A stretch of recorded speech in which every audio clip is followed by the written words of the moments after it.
በስመ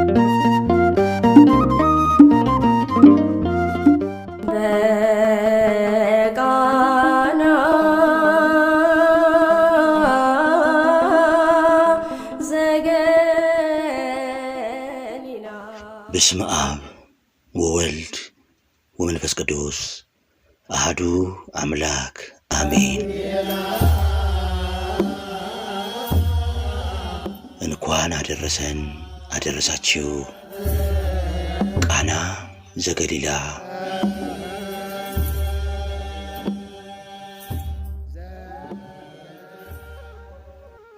ቃና የሚለው ቃል በሀገራችን ቋንቋ የምግብን የመጠጥን ጥፍጥና ወይም በጎ መዓዛን የሚያመለክት ነው። ምናልባትም ከዚህ በዓል ምስጢር የተወሰደ ሳይሆን አይቀርም። በቤተ ክርስቲያን ታሪክ ግን ቃና ከገሊላ አውራጃዎች አንዷ ናት። ለስም አጠራሩ ስግደት ይሁንና የክብረ ባለቤት መድኃኒታችን ክርስቶስ በዚህች ስፍራ ተገኝቶ በድንግልናቱ ምልጃ ታላቅ ተአምርን በዚህች ዕለት ሰርቷል። ተአምር የሚለውን ቃል በቁሙ ምልክት ብሎ መተርጎም ይቻላል። መሰረታዊ መልእክቱ ግን ነጮቹ በልሳናቸው ሚራክል የሚሉት አይነት ነው። ከተፈጥሮ ሕግ ውጪ ወይም በላይ ከፍጡራንም ችሎታ የላቀ ነገር ሲሰራ ወይም ሲፈጸም ተአምር ይባላል። ተአምር የእግዚአብሔር የባህሪ ገንዘቡ ነው። እርሱ ዓለምን ከመፍጠሩ ጀምሮ እያንዳንዷ ተግባሩ ለእኛ ተአምራት ናቸው።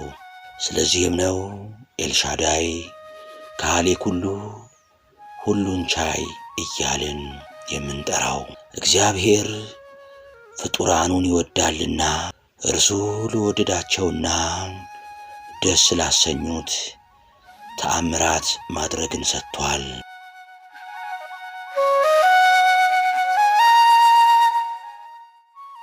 በብሉይ ኪዳን እነ ሙሴ ባህር ሲከፍሉ፣ መና ሲያዘንሙ፣ ውሃ ሲያፈልቁ፣ እነ ኤልያስ ሰማይን ሲለጉሙ፣ እሳትን ሲያዘንሙ፣ ሙታንን ሲያስነሱ እንደነበር ይታወቃል።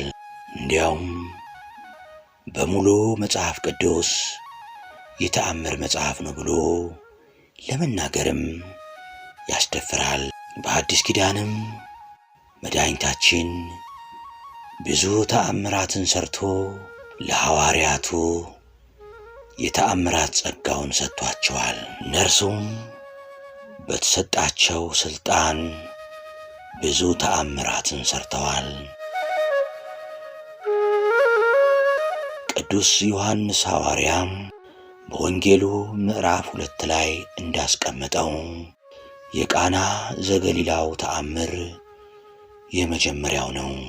ወዝንቱ ቀዳሜ ተአምር ዘገብረ እንዲልም፣ ያ ማለት ግን ጌታ ከዚያ በፊት ተአምራትን አልሰራም ማለት አይደለም።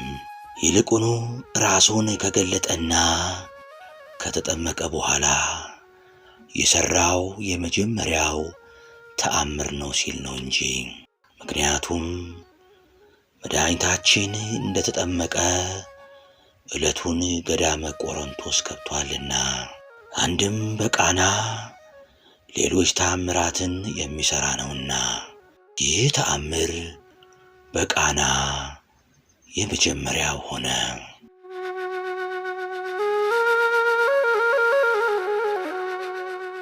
ትክክለኛው የቃና ዘገሊላ ቀን የካቲት 23 ነው። ጥር 11 ተጠምቆ የካቲት 21 ከጾም ተመልሷል። ከዚያም የካቲት 23 ቀን ደቀ መዛሙርቱን ሰብስቦ ሄዷል። ነገር ግን አበው መንፈስ ቅዱስ እንደመራቸው የውሃ በዓል ከውሃ በዓል ጋር ይስማማል ብለው ጥር 12 ቀን አድርገውታል። በቃና ዘገሊላ ሙሽራው ዶኪማስ ሲሆን ባለሰርጉ ደግሞ አባቱ ዮአኪን ነው። ይህም ለሐዋርያው ቅዱስ ናትናኤል አጎቱ ነው። የልጁ ጋብቻ የተቀደሰ ይሆን ዘንድም ጌታ ክርስቶስን ድንግልናቱንና ባለሟሎቹ ሐዋርያትን ወደ ሰርጉ ጠራ። ምንም እንኳ መድኃኒታችንና እመቤታችን ከድግሱ የማይበሉ ቢሆኑም በትሕርምት ነዋሪዎች ነበሩና ጠሪውን ደስ ለማሰኘት ሰርጉን ብቻውን ለመቀደስና የጋብቻን ክቡርነት ለማሳየት አብረው ታደሙ። የሰርጉ ሥነ ሥርዓት ሲጀመር በድንኳን ውስጥ ጌታ ከመካከል ተቀመጠ። ድንግል በቀኙ ዮሐንስ በግራው ሲቀመጡ ሌሎች ሐዋርያት ግራና ቀኝ ከበው ተቀመጡ። ሲበላና ሲጠጣ ድንገት የተደገሰው ምግብና መጠጥ አለቀ። ደጋሾቹ በጭንቅ ላይ ሳሉም አይጠና ሆዷ ድንግል መብርሃን የሆነውን አወቀች። እንዴት አወቀች ቢሉ በጸጋ አንድም ከልጅሽ አማልጅን ብለው ቢለምኗት ይሏል።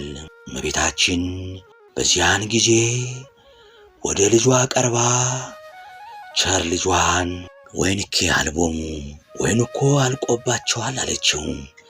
ለጊዜው ወይኑም ምግቡም ስላለቀባቸው እንዲህ አለች። በምስጢሩ ግን ወይን ያለችው ፍቅርን ቅዱስ ቃሉንና ክቡር ደሙን ነው።